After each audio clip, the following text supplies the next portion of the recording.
Top end വരുന്ന 2 വേരിയൻറ്റിന് സെൻസറും ക്യാമറയും ഈ 2 ഫീച്ചേഴ്സും ബ്രോഷറിൽ പറയുന്നു. ക്യാമറ ഉള്ള വണ്ടിക്ക് സെൻസർ ഇല്ല, സെൻസർ ഉള്ള വണ്ടിക്ക് ക്യാമറയും ഇല്ല. അങ്ങനെയാണ് അവർ ആക്കിയത്. അന്ന് അവർ പറഞ്ഞു നിങ്ങൾ ഫസ്റ്റ് സർവീസിന് പോകുമ്പോഴത്തേക്കും നിങ്ങൾക്കത് ക്ലിയർ ആക്കി തരുമെന്ന് പറഞ്ഞു. ഇലക്ട്രിക് വണ്ടി ആയതുകൊണ്ട് അതൊരു എക്സ്ട്രാ ഫീറ്റിങ്സ് ഒന്നും പറ്റത്തില്ല. കമ്പനി ഇങ്ങനെയാണ് വന്നേക്കുന്നത്, അപ്പോൾ ഇത് ഫിറ്റ് ചെയ്ത് തരാൻ പറ്റത്തില്ല. തെറ്റായ വ്യാപാര തന്ത്രം ഉപയോഗിച്ച് നടത്തിയ അങ്ങനത്തെ കുറേ ഒക്കെ വെച്ച് അതിന് 3 ലക്ഷം രൂപ നഷ്ടപരിഹാരവും 10,000 രൂപ കോടതി ചെലവും.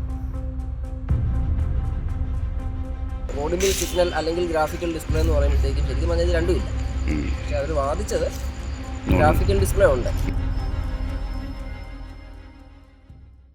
നമസ്കാരം.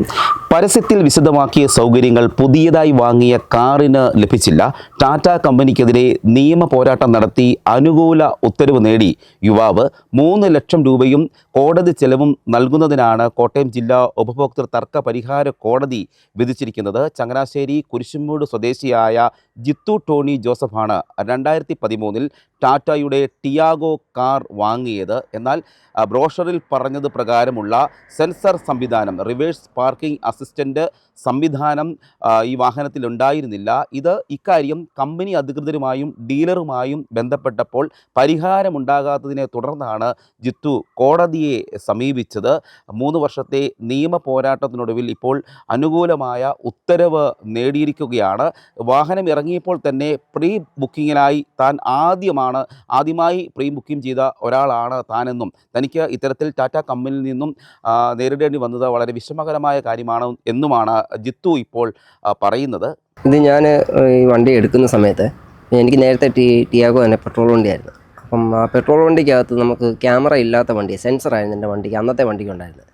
അപ്പം നമ്മൾ ആ സമയത്ത് നമ്മൾക്ക് കംഫർട്ടബിളായിട്ടുണ്ടായിരുന്നത് ഈ സെൻസറായിരുന്നു നമുക്ക് കംഫർട്ടബിളായിട്ടുള്ളത്. അപ്പം ഞാൻ ഈ വണ്ടി ടോപ്പ് എൻഡ് എടുക്കുമ്പോഴത്തേക്ക് എനിക്ക് ബ്രോഷറിൻ്റെ അകത്ത് ടോപ്പ് എൻഡ് വരുന്ന 2 വേരിയൻറ്റിന് സെൻസറും ക്യാമറയും ഈ 2 ഫീച്ചേഴ്സും ബ്രോഷറിൽ പറയുന്നുണ്ട്. അപ്പം ഈ സെൻസർ എന്ന് പറയുമ്പോഴത്തേക്ക് നമ്മളൊരു ഒബ്ജക്റ്റിനോട് അടുത്തടുത്ത് വരുമ്പോഴത്തേക്ക് അതിൻ്റെ അകത്തൊരു പി പി പി പി എന്ന് പറഞ്ഞ സൗണ്ട് കേൾക്കും. പ്ലസ് അതിൻ്റെ കൂടെ നമുക്കൊരു റെഡ്, യെല്ലോ, ഗ്രീൻ, ആ ഗ്രീൻ ഇങ്ങനെ അതിൻ്റെ അകത്തൊരു മൂവ്മെൻറ്റ് വരും. അതിൻ്റെ അകത്ത് ഗ്രാഫിക്കൽ ഡിസ്പ്ലേ എന്ന് പറയും.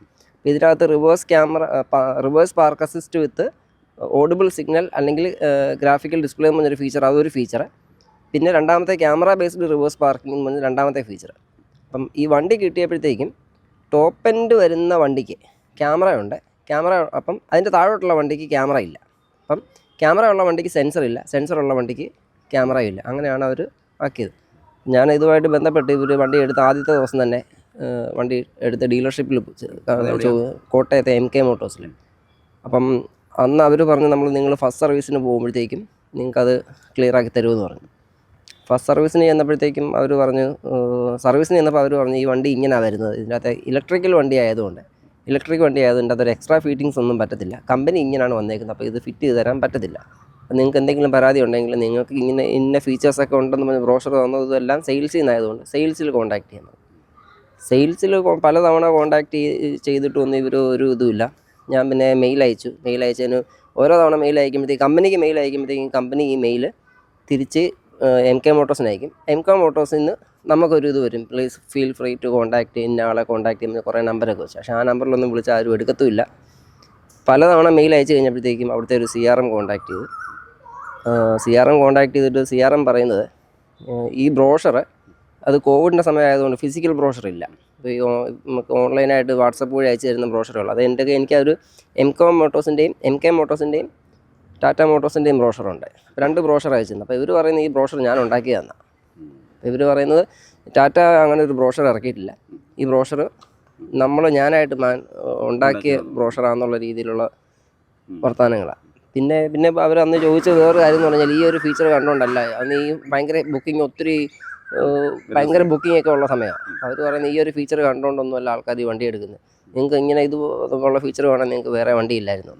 അപ്പം ഞാൻ പറഞ്ഞു അങ്ങനെയാണെങ്കിൽ നമ്മൾ ഒരു കാര്യം ചെയ്യും, ഞാനത് ലീഗലായിട്ട് പൊക്കോളാൻ പറഞ്ഞു. അപ്പോൾ ഓക്കെ ശരി, നിങ്ങൾ എന്താണെന്ന് വെച്ചാൽ പൊക്കോളാം. ഇവർക്ക് സർവീസൊക്കെ നല്ലതാണ്. പക്ഷേ ഇപ്പം എനിക്ക് എൻ്റെ പഴയ വണ്ടിയാണെങ്കിലും ഞാൻ 1 ലക്ഷം കിലോമീറ്റർ ഓടിയിട്ടാണ് കൊടുത്തത്. അപ്പം ആ വണ്ടിയെ എനിക്ക് പേഴ്സണൽ അനുഭവത്തിൽ നമുക്ക് അതിൻ്റെ സർവീസ് ഞാൻ സാറ്റിസ്ഫൈഡ് ആയിരുന്നു. കാരണം ഞാൻ അതിൻ്റെ സർവീസ് എല്ലാം 7500 15000 കിലോമീറ്റർ സർവീസ് എല്ലാം കറക്റ്റായിട്ട് കറക്റ്റ് സർവീസായിട്ട് പോകുന്നതുകൊണ്ട് നമുക്ക് അങ്ങനെ പ്രത്യേകിച്ച് കംപ്ലയിൻ്റ് ഇല്ല. പക്ഷേ ഇപ്പം ഞാൻ സാറ്റിസ്ഫൈഡ് ആണ്. അതുകൊണ്ട് തന്നെ നമ്മൾ ഇലക്ട്രിക് ഈ ടിയാഗോ തന്നെ ഇലക്ട്രിക് വന്നപ്പോഴത്തേക്കും നമുക്ക് എടുത്തത്. പക്ഷേ ഈ സെയിൽസിലുള്ള ആൾക്കാർ ഒരു വളരെ മോശമായിട്ടുള്ള ഒരു സമീപനമായിരുന്നു. സമീപനം. ഇപ്പം കോട്ടയം ജില്ലാ ഉപഭോക്തൃ തർക്ക പരിഹാര കോടതിയാണ് സമീപിച്ചത് അല്ലേ? അവിടെ നിന്നും എന്താണ് പറഞ്ഞത്? ഇപ്പം കോട്ടയം ജില്ലാ ഉപഭോക്തൃ കോടതിയിൽ ഇതിൻ്റെ കേസ് വന്നപ്പോഴത്തേക്കും അവർ പറയുന്നത് നമ്മൾ ഈ വണ്ടി കണ്ടു ബോധ്യപ്പെട്ടാണ് എടുത്തത്, ഈ വണ്ടി കസ്റ്റമർ കണ്ടു ബോധ്യപ്പെട്ടാണ് എടുത്തത് എന്നൊക്കെയാണ് അവർ വാദിച്ചത്. പിന്നെ നമുക്ക് ഈ വണ്ടി അവിടെ വന്ന കോട്ടയത്ത് എനിക്കൊരു വക്കീലുണ്ട്, റമീസ് എന്ന് പറഞ്ഞൊരു വക്കീലായിരുന്നു. അപ്പം സാറ് അവിടെ കോടതി തന്നെ ഒരു എക്സ്പേർട്ട് കമ്മീഷനെ വെച്ചു. വണ്ടി ഇൻസ്പെക്ട് ചെയ്തിട്ട് റിപ്പോർട്ട് തയ്യാറാക്കാനായിട്ട് കോടതി തന്നെ ഒരു എക്സ്പേർട്ട് കമ്മീഷനെ വെച്ചു. അത് കാഞ്ഞിരപ്പള്ളി അമൽജ്യോതി എഞ്ചിനീയറിംഗ് കോളേജിലെ ഡിപ്പാർട്ട്മെൻറ്റ് ഓഫ് മെക്കാനിക്കൽ എഞ്ചിനീയറിംഗ് ഓട്ടോമൊബൈലാണെന്ന് എനിക്ക് തോന്നുന്നത്. അവിടുത്തെ ഒരു ഡിപ്പാർട്ട്മെൻറ്റ് ഹെഡ് ജിൻസൺ എന്ന് പറഞ്ഞൊരു സാറിനെ കോടതി തന്നെ അപ്പോയിൻറ്റ് ചെയ്തു. കോടതി അപ്പോയിൻറ്റ് ചെയ്ത് സാറ് ഒരു എക്സ്പേർട്ട് ഒപ്പീനിയൻ ഇതിൻ്റെ ഇത് വെച്ച് ഒരു റിപ്പോർട്ടാക്കി. ആ റിപ്പോർട്ടിൻ്റെ അടിസ്ഥാനത്തിലാണ് ഇപ്പോൾ കോടതി വിധിച്ചേക്കുന്നത്. അപ്പോൾ ഇവർ കോടതിയിൽ ഇങ്ങനെ ഒരു എക്സ്പേർട്ട് ഒപ്പീനിയൻ ഇല്ലെങ്കിൽ ഇവരെ കോടതിയെ കൺഫ്യൂസ് ചെയ്യിക്കും. പല വേരിയൻ്റ് ഉണ്ട്, ആ വേരിയൻറ്റിന് അതില്ല, ഇങ്ങനെ അങ്ങോട്ടും ഇങ്ങോട്ടും പറഞ്ഞ് കൺഫ്യൂസ് ചെയ്യും. ആ സാറിൻ്റെ ഒരു എക്സ്പേർട്ട് കമ്മീഷൻ്റെ ഒരു റിപ്പോർട്ടുണ്ടായിരുന്നു. ആ റിപ്പോർട്ടിൻ്റെ അടിസ്ഥാനത്തിൽ കോടതി വിധിച്ചേക്കുന്നത് ഈ വണ്ടിക്ക് ഈ സാധനം ഇല്ല. അപ്പം അത് ഈ തെറ്റായ വ്യാപാര തന്ത്രം ഉപയോഗിച്ച് നടത്തിയ അങ്ങനത്തെ കുറേ ഇതൊക്കെ വെച്ച് അതിന് 3 ലക്ഷം രൂപ നഷ്ടപരിഹാരവും 10000 രൂപ കോടതി ചെലവും 30 ദിവസത്തിനുള്ളിൽ തരണമെന്ന് വിധിച്ചേക്കുക. നമുക്കറിയത്തില്ല ഇവർ അപ്പീൽ പോവോ ഇല്ലയോ എന്നുള്ളത് നമുക്ക് അറിയത്തില്ല. അപ്പം അങ്ങനെ വിധി കിട്ടിയിട്ടുണ്ട്. അവർ കാണിച്ച തെറ്റാണെന്നുള്ള കാര്യം കോടതി അവർ കാണിച്ച തെറ്റാന്നുള്ളത് ശരിക്കും കോടതി ശരിക്കും ഈ വണ്ടി ഞാൻ ഈ കേസ് കൊടുത്തു കഴിഞ്ഞിട്ട് ഞാനിത് വണ്ടി ഏറ്റവും പ്രീ ബുക്കിംഗ് പീരീഡിൽ എടുക്കുന്ന വണ്ടിയാണ്. വണ്ടി കാണാതെ നമ്മൾ ബുക്ക് ചെയ്തതാണ്. ഞാൻ ഈ വണ്ടി എടുത്തു കഴിഞ്ഞതിന് ശേഷം ഞാൻ ഈ കേസ് കൊടുത്ത സമയത്ത് ഇവർ ആ ഒരു ബാച്ചിൽ ഇറങ്ങിയ വണ്ടിക്ക് ഈ 2 ഫീച്ചറും ഉണ്ട്. അപ്പോൾ കോടതി ശരിക്കും പറഞ്ഞു കഴിഞ്ഞാൽ അവർക്ക് കോടതിക്ക് അവർക്ക് കുറച്ച് പരിമിതിയുണ്ട്. ഈ 2 വണ്ടി ഒരുമിച്ചിരുത്തി ഈ 2 വണ്ടിയും കാണിക്കുവാണെങ്കിൽ അവർക്കത് ഒറ്റയടിക്ക് മനസ്സിലാകാവുന്ന കാര്യമായിരുന്നു. പക്ഷേ കോടതിക്ക് അതിന് കോടതിയുടേതായിട്ടുള്ള കുറച്ച് പരിമിതികളുള്ളതുകൊണ്ട് നമുക്ക് അങ്ങനെ പറ്റിയില്ല. അപ്പോൾ അതിന് പകരം കോടതി ഒരു എക്സ്പേർട്ട് കമ്മീഷനെ വെച്ച് എക്സ്പേർട്ട് കമ്മീഷൻ്റെ റിപ്പോർട്ടിനനുസരിച്ച് ഇപ്പം ഈ കേസിന് എനിക്കിപ്പോൾ ഉള്ള ഒരു ഇതെന്ന് പറഞ്ഞാൽ പല ആൾക്കാരുടെയും ധാരണ കൺസ്യൂമർ കോടതിയിൽ ഒരു കേസിന് പോകാമെന്ന് പറഞ്ഞു കഴിഞ്ഞാൽ ഭയങ്കര ബുദ്ധിമുട്ടുള്ള കാര്യമാണ്. ശരിയാണ്, 2 വർഷം എടുത്തു. 2 വർഷം എടുത്തെന്ന് പറഞ്ഞു കഴിഞ്ഞാൽ ഞാൻ കേസ് ഒരു വക്കീലിനെ ഏൽപ്പിച്ചിട്ട് ഞാനൊരു വളരെ ചുരുക്കം 1-2 പ്രാവശ്യം ഞാൻ ഒരു തവണ എങ്ങാണ്ട് വക്കീലിൻ്റെ ഓഫീസിൽ പോയതല്ല. ശരിക്കും നമ്മൾ കോടതിയിൽ പോലും പോകേണ്ട ആവശ്യം വന്നിട്ടില്ല. നമുക്ക് പറയാനുള്ള കാര്യങ്ങളെല്ലാം നമ്മളൊരു സത്യവാങ്മൂലമായിട്ട് വക്കീലിനെ കൊടുത്ത് വക്കീൽ അതെല്ലാം അഫിഡവിറ്റ് ആക്കി വക്കീലിൻ്റെ കേസ് നടത്തും. നമുക്ക് വളരെ തുച്ഛമായ പൈസ ഇതിന് നമുക്ക് കേസ് നടത്തുന്നതിനായിട്ടുള്ളൂ. പിന്നെ സമയമായി.